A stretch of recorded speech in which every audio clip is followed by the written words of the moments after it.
ವಿಚಾರವಾಗಿ ಗಿರೀಶ್ ಮಠನವರ್, ಟಿ ಜಯಂತ್ ಅವರು ಕೂಡ ನಿರಂತರವಾಗಿ ರಾಜ್ಯದ ಹಲವು ಜಿಲ್ಲೆಗಳ ಪ್ರಸಾರ ಮಾಡಿದ್ದಾರೆ.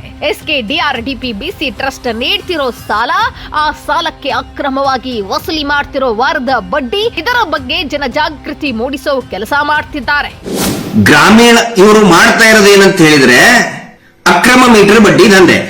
ಇವರು ಅಕ್ರಮ ಮೀಟರ್ ಬಡ್ಡಿ ದಂಧೆಗೆ ಏನ್ ಕೋಡ್ ಯೂಸ್ ಇಟ್ಟಿದ್ದಾರೆ ಅಂತ ಹೇಳಿದ್ರೆ ಗ್ರಾಮೀಣಾಭಿವೃದ್ಧಿ ಅಂತ ಇಟ್ಟಿದ್ದಾರೆ ಪೂಜ್ಯರು. ಗ್ರಾಮೀಣಾಭಿವೃದ್ಧಿ ಸಂಸ್ಥೆ ಯೋಜನೆ, ಮಹಿಳಾ ಸಬಲೀಕರಣ ಅಂತ ಎದಕ್ಕೆ ಇಟ್ಟಿದ್ದಾರೆ ಅಂದ್ರೆ ಮಹಿಳೆಯರನ್ನ ಬೀದಿಗೆ ತರೋದಕ್ಕೆ ಮಹಿಳಾ ಸಬಲೀಕರಣ ಅಂತ ಹೆಸರಿಟ್ಟಿದ್ದಾರೆ. 60 ಲಕ್ಷ ಫಲಾನುಭವಿಗಳಿಗೆ 1,08,000 ಕೋಟಿ ದುಡ್ಡು ಇವತ್ತು ಬಡ್ಡಿಯಲ್ಲಿ. ಏನ್ ಈ ರಾಜ್ಯದ ಗೃಹ ಮಂತ್ರಿಗೆ ಕಣ್ಣು ಕಾಣುದಿಲ್ಲ ಅವನ್ಗೆ?